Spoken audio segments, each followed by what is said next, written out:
Sometimes the heart aches not from sadness, but from remembering something it cannot name.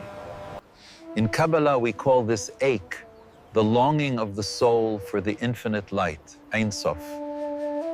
And in Sufism, this same longing is the call of the beloved, the heart remembering where it came from.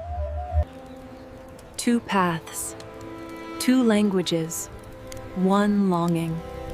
Stay with us, for understanding this ache may be the beginning of your return home. This is the longing that unites all seekers, the ancient desire to return to the source.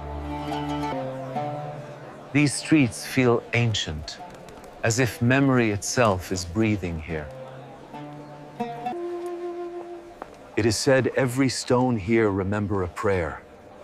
The heart hears what the mind forgets. Rumi said, wherever you stand, be the soul of that place. Jerusalem makes that effortless. Rumi and the Kabbalists both walked this world with a burning heart. They saw the same flame, only spoke of it differently. Longing is the bridge. The soul remembers home. Let us sit. The heart speaks more clearly when the body is still. Here we begin. One source, one love, two paths returning to it. When two seekers meet, the journey is not of argument, but of remembering. Every stone here has heard prayers. Some whispered, some cried, some sung. The city remembers. Silence lives here. Even the air carries memory. One can feel longing simply by breathing. Longing is the beginning of every mystical path, the wound that opens to God. Rumi called it the reed's cry, the sound of a soul remembering where it came from. And in Kabbalah, we call it galut haneshama, the exile of the soul from the one. Different words, same ache, same yearning for reunion.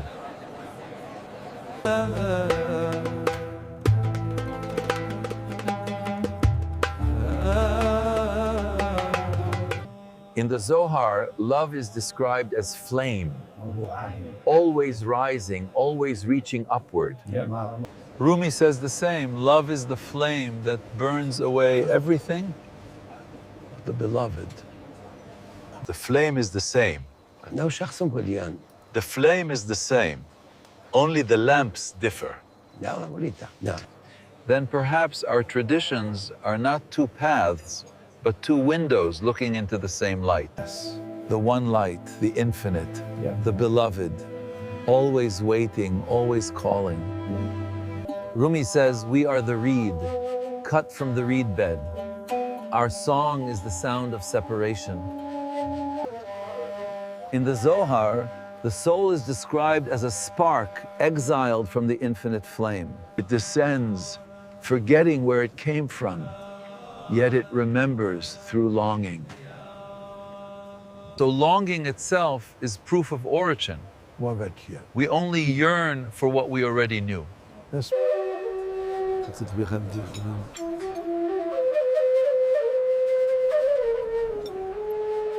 The Kabbalists call this reshimu, the imprint of the infinite left inside us. It never leaves. It whispers. Rumi called it the echo of the beloved, the memory of home inside your chest. This is why joy and grief are intertwined. To feel love is to feel the distance from its source. And the wound becomes the teacher. The ache becomes the guide. And love in both our traditions is not comfort. It is a fire, a burning that purifies. Rumi said, love is the flame that burns away everything except the true. And in Kabbalah, the soul rises through longing, like flame always rising upward. So love does not complete us by taking away longing. It completes us through longing. Yeah. Longing is sacred. The hollow of the heart is shaped like the one we seek. The emptiness is not flaw, it is an invitation. And the put self into that mess. Every door in this city is a threshold, Eliyahu, a chance to step into the greater light. Blessed are those who walk through it with an open heart. The mystic does not try to fill the emptiness, he listens to it. Rumi said, "Your longing is your messenger. Listen to what it asks." And the Zohar says, where the longing is deepest, there the presence is closest. Tell me, Rabbi, why does love ache so much? Because love remembers what the mind has forgotten. Look how the light lingers, even after the sun has set. A reminder of his enduring presence. So the ache is not a wound, it is awakening. Yes, yes. The soul cries because it knows the beloved. Welcome, my friend. This place keeps quiet truths. The walls have heard centuries of longing. It feels like the heart rests before it begins to speak. In Kabbalah, to approach the infinite, one must become transparent, empty of self. Rumi calls this fana, the dissolving of the E into the beloved. And in the Zohar, there is no I in the presence of the one.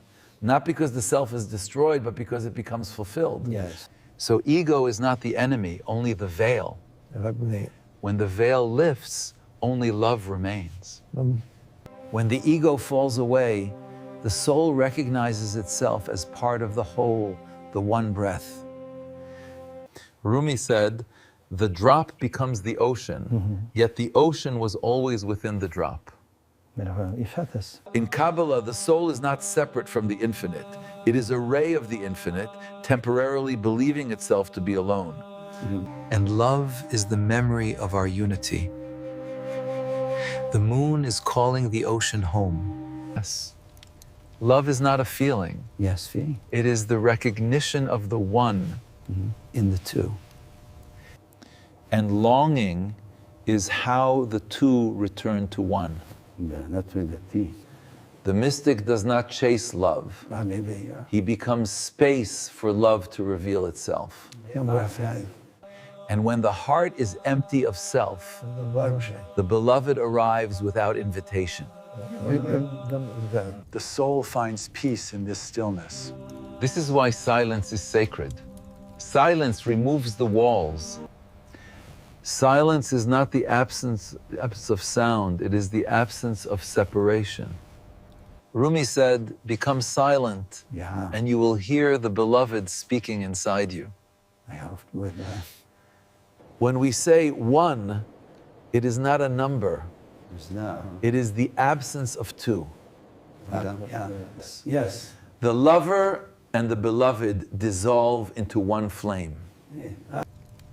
In the end, the journey is not to find love, but to remove whatever hides it.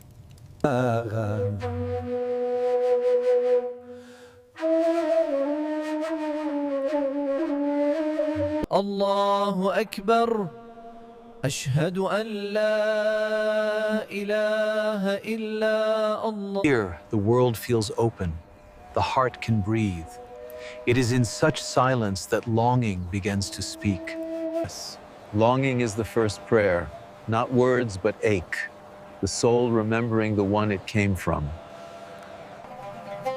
In Sufism, we call it shawq, the fire of yearning, not suffering. In Kabbalah, we call it cheshek, the passion of the soul to reunite with its source, a flame that wants to return to the sun. So tell me, my friend, how does one nurture this longing without drowning in it? By learning to love without possession. Longing that grasps becomes pain. Longing that bows becomes worship. Yes. In Rumi's words, love is not beating the wings of desire, but dissolving into the sky. The Zohar teaches the same. The lover becomes the beloved when the ego falls away. only love remains. Then the path of love is the path of surrender. And yet, how does the human heart let go? How do we move from wanting love to being love? And Kabbalists meditate on the divine name. The letters dissolve, the self dissolves, awareness becomes light. Different movements, same silence at the end. Because the beloved is not found in thought, only in presence, only in now. So we are not trying to reach the beloved, but uncover what has always been here. Yes, the soul is already at home. It is the mind that wanders. And longing brings the mind back to the heart. The ache is the call to return. Rumi said, the wound is where the light enters you. The Zohar says the broken heart is the open gate. Yes, the wound is not the end. It is the beginning. Then let us honor longing, not as pain, but as the holiest invitation, to remember who we are. Longing, then, is not a wound to be cured, but a teacher that leads us home. When the heart aches, it remembers the infinite.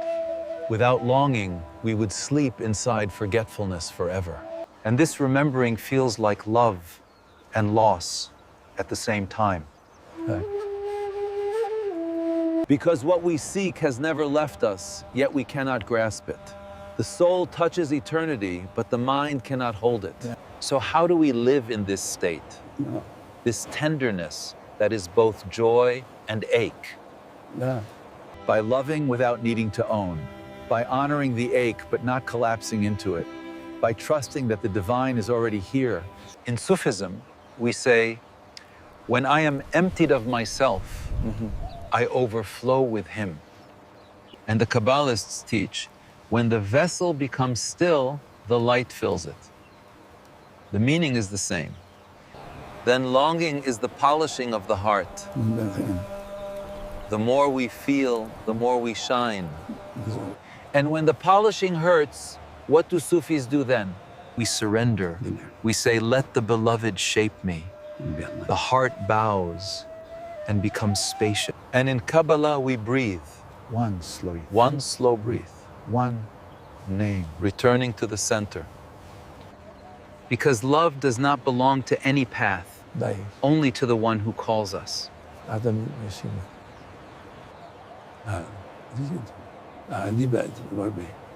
Do you believe all longing leads to God? Only true longing does. The longing that dissolves the self, not inflates it. Longing that opens, not wounds. Rumi says, the pain you feel is love cutting its way into you. That wound becomes the doorway. And the Zohar says the broken heart is the gate to the infinite. Only the open can receive God. Then tonight, we honor the ache. We honor the longing. We honor the return. Yes. May every heart remember where it came from and where it is returning. To watch the entire series, including the next episode, click the link in the description below. If this video touched your heart, subscribe. It's inspired by the timeless wisdom in the 7-book Rumi collection by Dr. Farid Mostaman. Whether you seek healing, love, clarity, or growth, these teachings will guide you inward to the truth of who you are.